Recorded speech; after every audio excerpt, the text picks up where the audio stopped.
종교는 가난할수록 제자리를 찾고 정치는 권력을 나눌수록 민주적으로 되지만 지금 대한민국의 종교와 정치는 어떠한가? 다 함께 사는 공동선은 생명 존중과 평화를 바탕으로 민주주의를 추구합니다. 해인사 사태로 떠올려본 오늘날 우리 종교의 모습은 어떠한가? 왜 지금일까요? 2023년 1월 해인사 주지 현응의 불현 잠적과 그에 대한 조계종의 징계 소식에 가장 먼저 들었던 생각이다.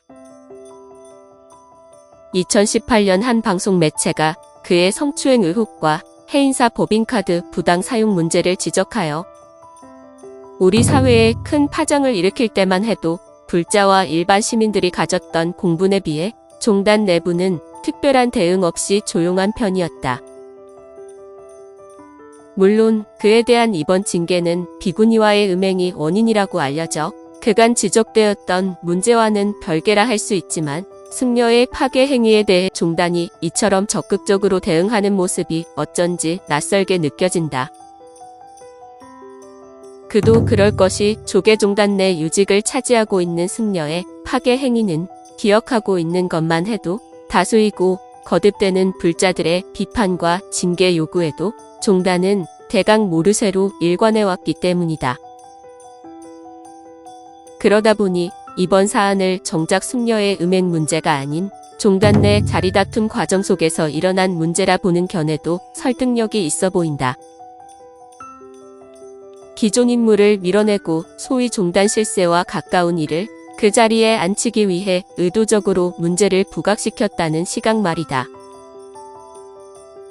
명색이 종교의 일인데 권력 다툼 중에 술책이라는 것도 우습고 또 그 술책으로 인한 것이든 아니든 해인사 주지가 파괴 의혹 속에 종적을 감췄다는 것도 한편의 희극이다.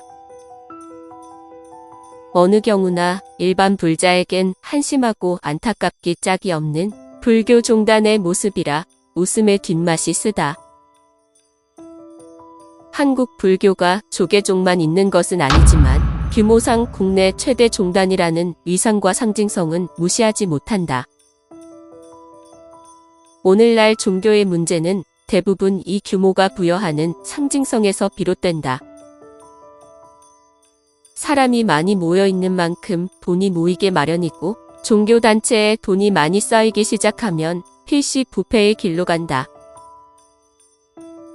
부처님 가르침에 따라 성실하게 정진하는 참된 수행승이 어딘가에 분명 존재하지만 우리 사회에 크게 종교적 영향력을 발휘하지는 못한다. 많은 돈과 사람을 움직일 힘이 종단에 집중되어 있기에 그만큼 종단은 종단 내부 정화만이 아니라 사회적 역할에도 충실하도록 요구된다. 그러나 이러한 요구가 무색하게도 이번 해인사 주지 현응의 음행 의혹과 조계종의 징계 처분, 그리고 차기 주지 선임 과정에서 빚어진 비대위와 종단의 갈등은 보는 이로 하여금 제도권 종교에 대한 극심한 회의감과 피로감이 들게 한다. 이런 형태라면 종교가 왜 있어야 하지? 내부 정화는 고사하고 사회적으로 민폐를 끼치는 종교라면 우리 사회에서 그것을 인정해줄 이유가 무엇이지? 어쩌면 망가진 지 이미 오래인데 이번 일로 굳이 물어본다는 인상을 지울 수가 없지만 제도로서 종교적 틀은 사라져도 인간의 종교적 심성 자체는 아직 유효하다는 생각에 수행승의 계율이나 종단 내부의 권력관계는 일시 접어두고 오늘날 우리 종교의 모습에 대한 짧은 사견을 나누고자 한다.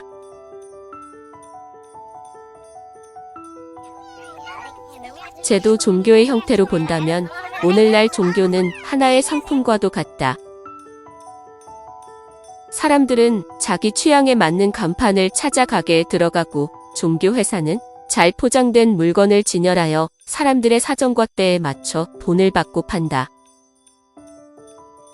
전문 종교인의 범죄와 부패가 드러나도 일시적으로 신자들의 비판을 받거나 뉴스에 오르내릴 뿐 일반 사람들의 삶에는 크게 영향을 주지 않는다.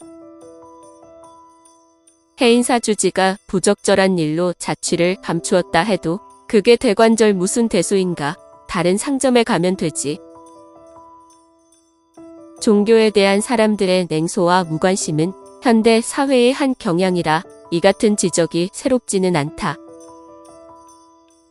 무엇이든 팔아야 먹고 사는 자본주의 사회에서 종교 상품을 판다고 해서 무엇 그리 잘못인가? 또 원래 그런 집단이니 그러거나 말거나 관심 두지 않는다고 해서 나쁠 게 무엇인가? 흔히 물을 수 있는 말이다. 다만 이와 같은 반문은 우리 사회가 철저히 돈을 중심으로 한 가치관이 팽배해 있음을 보여준다는 점에서 한 차례 성찰을 요구한다. 종교든 뭐든 다 돈 벌자고 하는 것이니 상관없다는 식의 돈, 그것 외에는 관심이 없는 사회.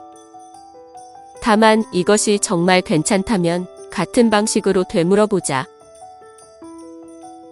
만일 종교로 인해서 내 돈이 알게 모르게 낭비되고 있다면 나는 종교에 관심이 없는데 내가 내는 돈이 종교단체로 들어간다면 생각이 좀 달라질까? 종교단체로 들어가는 지원금은 그야말로 눈먼 돈.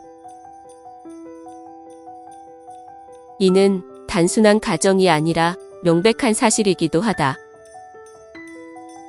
우리나라 헌법 제20조 2항은 종교와 정치는 분리된다고 명시하며 정교 분리의 원칙을 천명하고 있다.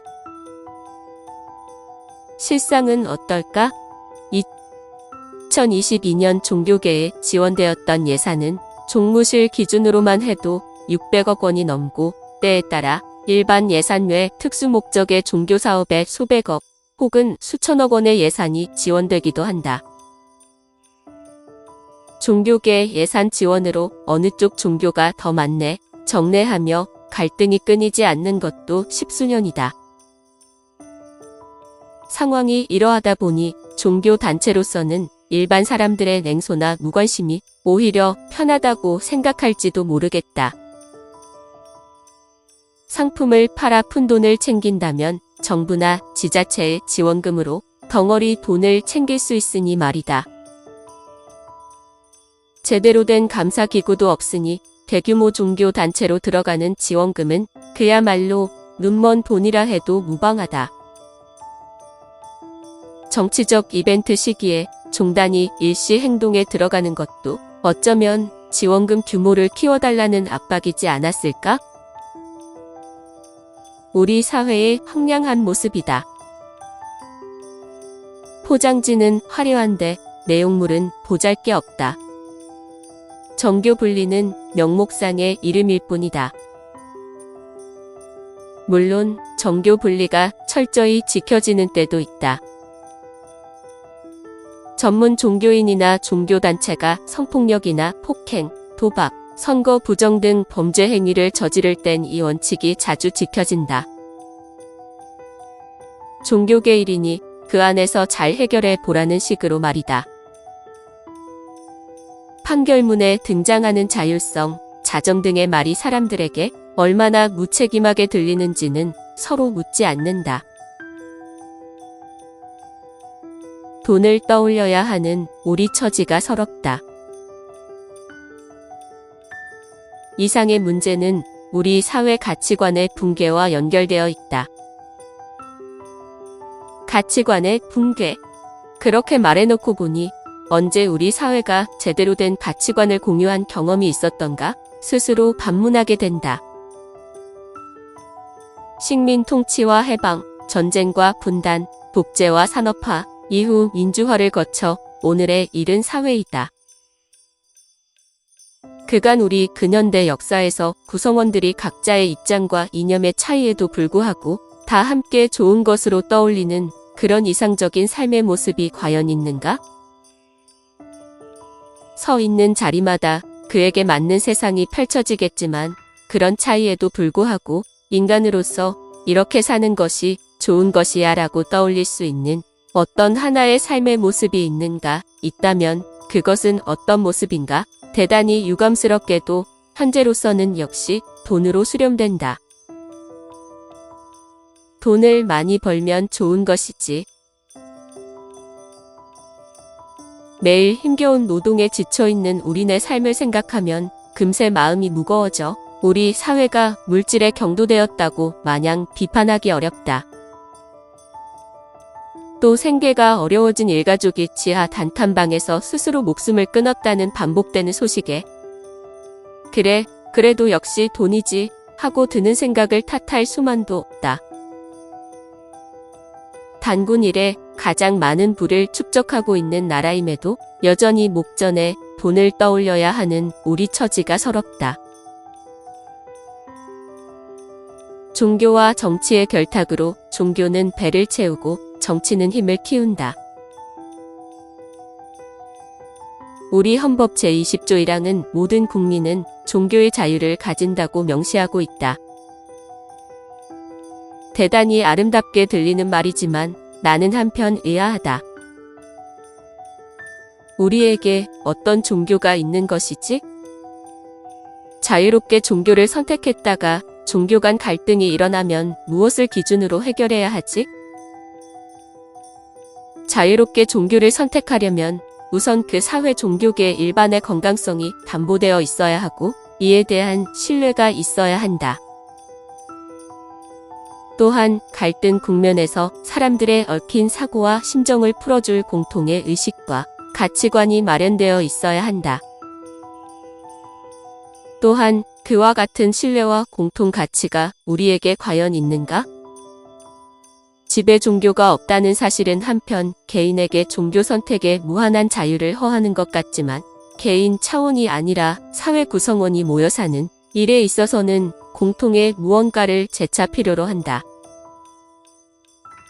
새삼 다종교 국가인 한국에서 종교 전쟁이 일어나지 않는다는 평가를 되새겨보자.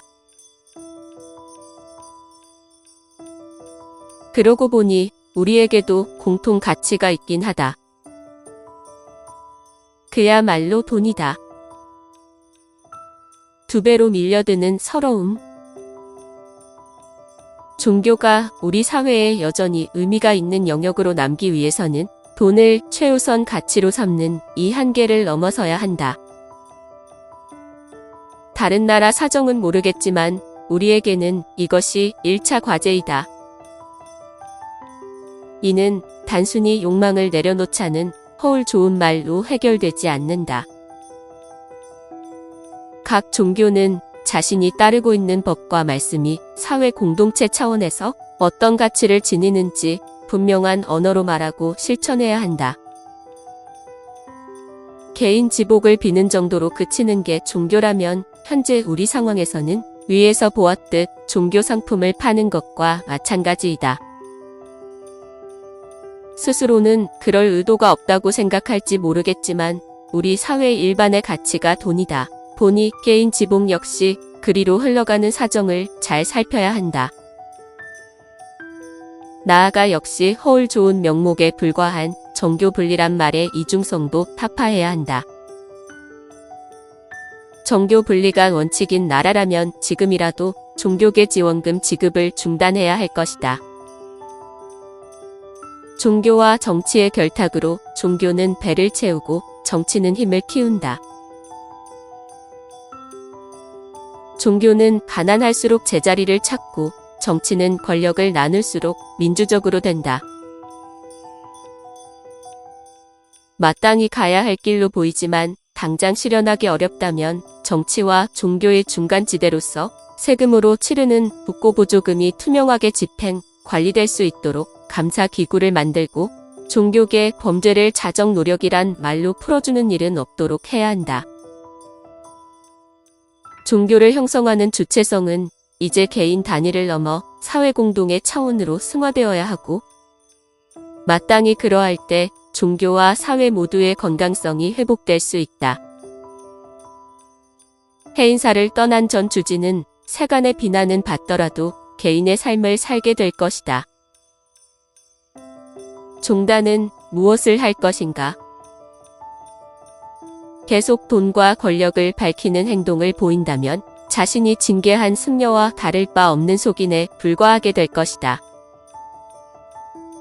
물론 속인으로 사는 것도 나쁘지는 않다. 다만 승복을 입고 종교 장사하거나 뭉칫돈에 침 흘리는 일은 없길 바랄 뿐이다. 파괴로 쫓겨난 승려가 다시 종단 내 유직으로 들어오는 일이 비일비재하기에 이러한 기대가 얼마나 오래 갈지는 알 수 없지만 말이다. 다 함께 사는 공동선은 생명 존중과 평화를 바탕으로 민주주의를 추구합니다.